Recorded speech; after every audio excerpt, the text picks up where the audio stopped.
Salut à toi, on se retrouve dans cette vidéo, on va parler de l'échauffement dans le cadre de la prévention des blessures.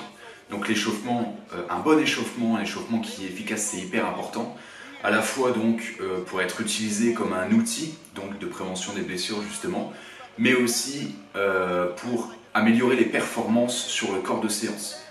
Donc l'échauffement, il doit être au maximum le plus personnalisé possible, c'est-à-dire qu'il doit tenir compte de chaque personne. Après forcément dans un club de combat c'est difficile à mettre en place, mais au moins si jamais tu t'entraînes tout seul, ou si tu as un peu de liberté sur ton échauffement lors de tes séances en club, eh ben, tu pourras mettre ça en place tranquillement. Et donc justement au niveau des individualisations à mettre en place dans l'échauffement, en premier c'est prendre en compte ton historique, ton vécu sportif, et justement si tu as eu des blessures, si tu as des douleurs encore en ce moment, et où tu en es au stade justement de la blessure, si tu es en phase de rééducation, réathlétisation, ou si c'est juste une douleur plus ou moins chronique, tout ça va falloir le prendre en compte dans ton échauffement. Dans l'échauffement, il faut aussi prendre en compte la séance en elle-même, qu'est-ce qu'on va faire après dans le corps de séance. Si déjà en fonction de la discipline, que ce soit un sport de combat ou un art martial, chaque discipline a ses propres spécificités et donc il va falloir forcément adapter l'échauffement en fonction de ça. On ne peut pas faire un échauffement qui soit général et qui convienne à toutes les disciplines, c'est pas possible de faire ça efficacement en tout cas. Mais il faut aussi prendre le thème de la séance. Pour un même sport, une même discipline, on peut travailler par exemple plus essentiellement le cardio ou la technique, ou la puissance, la force, etc. Peu importe le thème de séance, il va falloir forcément adapter aussi le thème de l'échauffement en fonction de ça. Encore une fois, on ne fait pas à chaque fois le même échauffement, même pour une même discipline. Il faut adapter l'échauffement à ce qu'on va faire dans la séance. Et troisième facteur à prendre en compte dans l'échauffement, là c'est vraiment propre à chacun, ça va être notre niveau de forme avant d'attaquer notre séance. Et le moment de la journée aussi. Donc si par exemple tu vas t'entraîner au matin, tu auras besoin d'un échauffement un peu plus long parce que le corps n'est pas encore réveillé. Tu as besoin d'un éveil musculaire, articulaire, cardiovasculaire qui est un peu plus long que si tu t'entraînes à 17-18 heures où en général on a notre pic d'énergie, notre pic de forme, où là l'échauffement peut prendre un peu moins de temps. Et puis ça dépend aussi de ta forme du jour. Il y a des moments, des périodes où on a la forme, hein. Par exemple l'été en général, on a tous un niveau d'énergie qui est supérieur à la période de l'hiver. Donc forcément ça ce sera à prendre en compte aussi. Et donc l'intérêt de cet échauffement justement, c'est de prévenir les blessures, de bien chauffer la machine avant d'attaquer le corps de la séance, le plus dur de la séance, d'améliorer les performances aussi pendant la séance, parce que plus on va monter progressivement, plus nos performances pourront être hautes en intensité et en technique. Et donc on va voir 4 phases pour programmer son échauffement qui peuvent servir à tout le monde, peu importe le sport que tu pratiques, la discipline que tu pratiques, mais je vais quand même placer des exemples, des démos qui vont être spécifiquement liés au combat. Donc hésite, même si tu pratiques pas forcément un sport de combat, n'hésite pas à regarder la vidéo jusqu'au bout. Ça peut vraiment te donner des clés, des astuces pour te créer toi-même ton échauffement parfait. Donc la première étape de l'échauffement, elle va nous prendre entre 3 et 5 minutes, ça va être des automassages. Alors l'automassage, il va permettre d'activer les zones musculaires qui vont être travaillées pendant la séance. Il va permettre de commencer à rentrer dans l'effort tout doucement, parce qu'il faut quand même avoir un minimum de gainage. On entre en mouvement, on est actif sur l'automassage. Donc ça réveille tout doucement le corps, les articulations, tout ça. Donc c'est une mise en route qui permet aussi de travailler les zones difficiles. Justement là c'est là que ça va intervenir. Si jamais tu as une douleur, une tension, quoi que ce soit quelque part, eh ben, tu vas pouvoir insister un petit peu plus sur cette zone pour justement avoir une meilleure activation et des meilleures sensations à l'entraînement. Et puis directement diminuer les risques de blessures. Donc ces automassages, ils peuvent être faits comme je vais te le montrer dans cette vidéo, avec un rouleau de massage, une balle de massage. Je te conseille quand même d'avoir quelque chose avec des pics au-dessus, pas une balle entièrement ronde. Après, si tu n'as pas accès à ce matériel-là, c'est pas grave, une balle de tennis, ça fait très bien affaire. Une balle de golf, surtout pour le haut du corps, tout ce qui est les bras, les épaules, le dos. Après, une petite balle, ça va être un petit peu plus compliqué pour se masser des gros muscles comme fessiers, ischio ou les quadriceps. Mais ça peut faire l'affaire aussi si jamais tu n'as pas accès à ce matos-là. Après, ce que tu peux faire aussi, c'est utiliser un manche à balai ou un bout de bois, peu importe. Un manche à balai, ça fait très bien l'affaire aussi. tu verras que tu pourras remplacer le rouleau de massage par un manche à balai dans les mouvements que je vais te montrer juste après. Donc c'est parti pour quelques mouvements de démonstration. Je vais essayer de te montrer la plupart des zones du corps et puis après forcément ce sera à creuser un petit peu par toi-même pour savoir ce qu'il te faut, ce qui sera le plus efficace dans ton cas.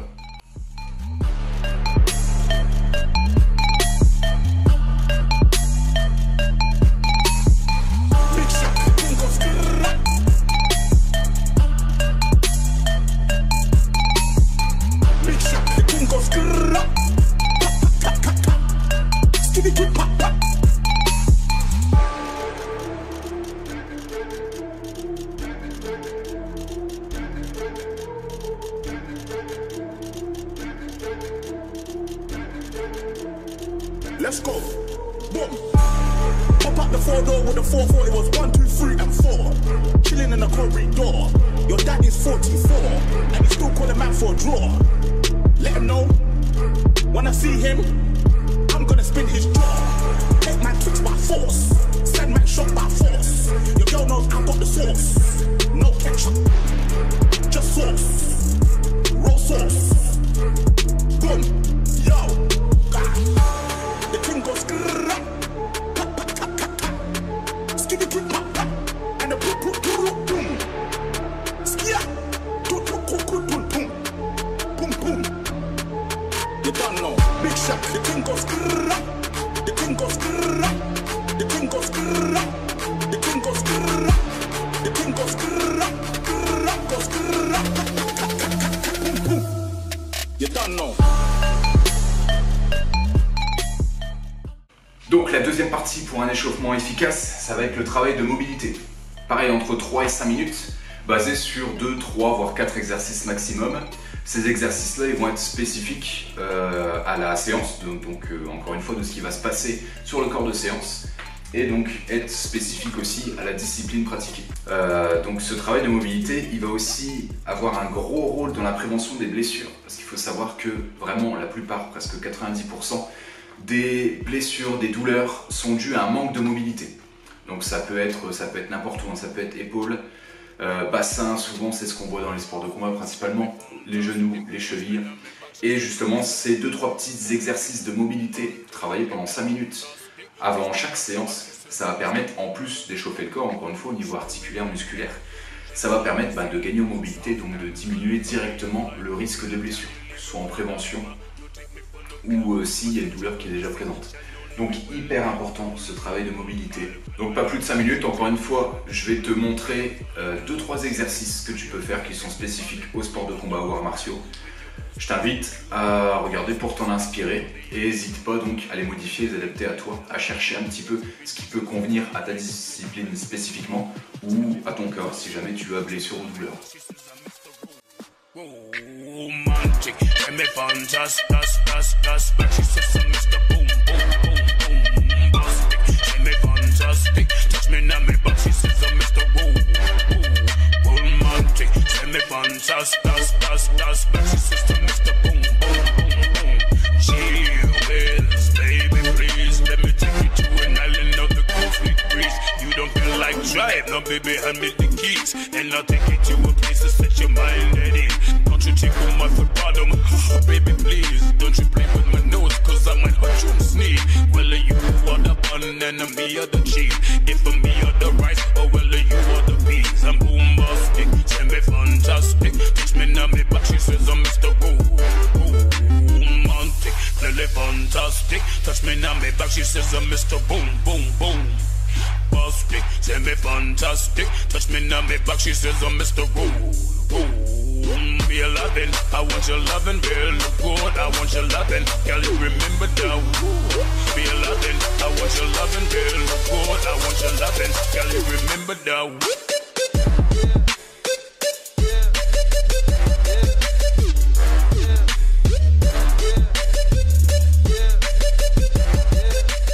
En troisième partie d'échauffement, on va travailler travail des muscles stabilisateurs. Stabilisateur, ça va être de 1, les muscles de gainage, et de 2, tout ce qui est musculature profonde, ce qui permet donc, en plus du gainage, de tenir des positions, de produire de la force et de la puissance. C'est hyper important aussi de réveiller ces muscles-là, encore une fois, dans un but d'efficacité sur la séance, mais aussi pour ne pas se blesser. Par rapport au gainage, on pense souvent à la ceinture abdominale, donc abdos, obliques, tout ce qui va à l'avant et aussi les lombaires, oubliez tout ça. Mais on parle moins souvent du gainage scapulaire, de la ceinture scapulaire. C'est tout ce qui va permettre de gainer en fait tout ce qui se trouve autour du cou. Donc les muscles des épaules, les omoplates, le haut des pecs. Tous ces muscles qu'on n'a pas forcément l'habitude de correctement chauffer.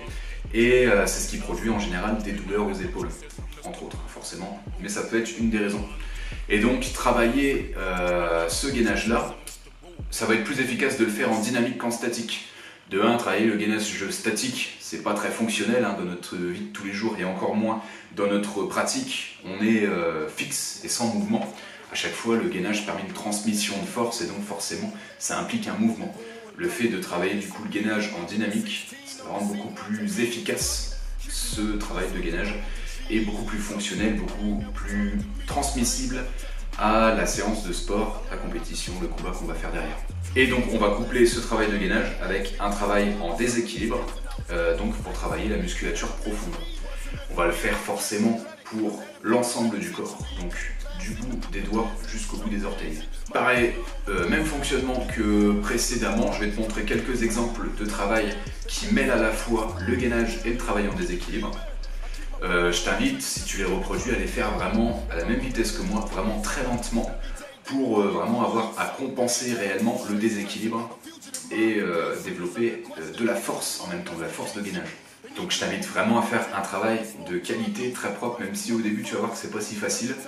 Après forcément travail de qualité sur toutes les parties, mais là très spécifiquement, regarde bien mon placement, le placement de mes articulations, l'alignement de mon dos, de mes segments, observe bien tout ça. Et si tu les reprends encore une fois, je t'invite à vraiment te poser, quitte à prendre un petit peu plus de temps que ce que j'annonce ici. Donc cette partie là c'est pareil, ça va être entre 3 et 5 minutes. Quitte à prendre un petit peu plus de temps moi les premières fois pour bien intégrer ça et avoir un échauffement qui soit des plus efficaces. Major, mama raise a hell razor. Stress getting major. Tell me, Lord, can you feel me? Show a sign. Damn, they're running out of time. Everybody's done. Mama raise the hell razor. Can't figure why you let the police beat down niggas. I'm starting to think all the rich in the world are safe, while the poor babies busting in the early grades. God come save the youth. Ain't nothing else to do but have faith in you. I live the life of a thug. Hope you understand. Forgive me for my mistakes. I gotta play my hand, and my hands on the 16 shot, semi-automatic, crooked cop killing Glock. Tell me, Lord, can you feel me? Show a way. I'm praying, but my enemies won't go away. And everywhere I turn, I see niggas burn. Every nigga that I know's on death row. My younger homie 17 and he paid the price. Lil young motherfucker doing triple life. Though I tell him in his letters, it's getting better. If my nigga knew the truth, he'd hit the roof. Just heard your baby's mama was smoked out. Fuck the drama, wanna break my loc out. Smoking blunts, getting drunk off that Tangeray gin. About to break my nigga out the fucking pen. Mama raised the hell razor. Yeah, come on, mama raised the hell razor. Dear Lord, can you feel me? Stress getting major. Lord be my savior. Mama raised the hell razor. Et donc, quatrième et dernière partie de l'échauffement pour qu'il soit maximum efficace, ça va être une montée en intensité ou une montée en charge.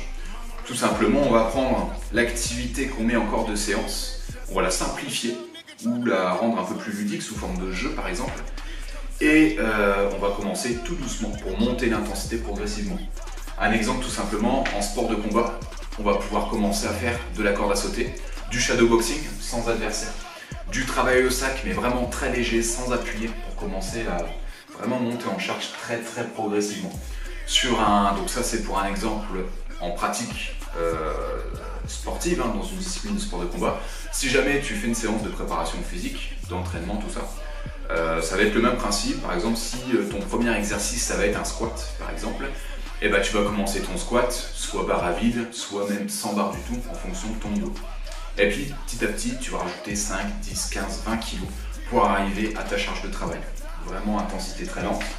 Pour les exercices qui vont suivre, tu vas faire le même principe mais tu vas pouvoir y aller un petit peu plus vite vu que tu seras déjà chaud.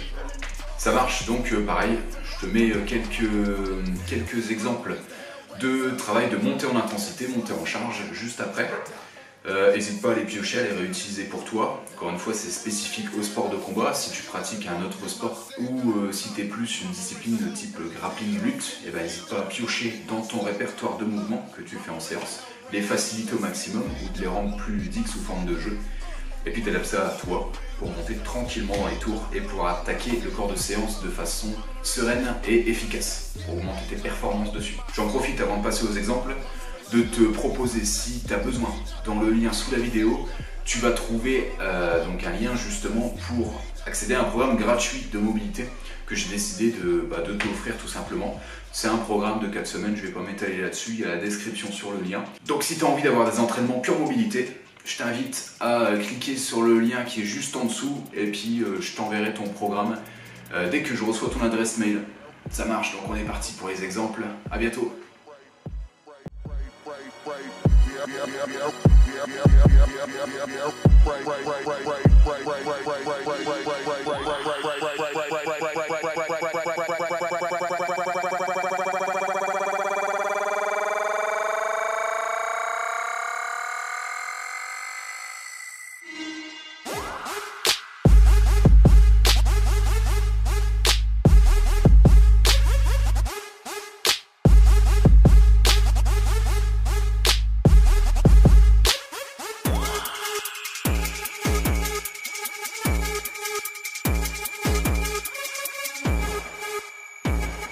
Dire qu'après ça, on est bien échauffé. Je t'invite à essayer. Merci à toi d'avoir regardé la vidéo jusque là. Je te dis à bientôt.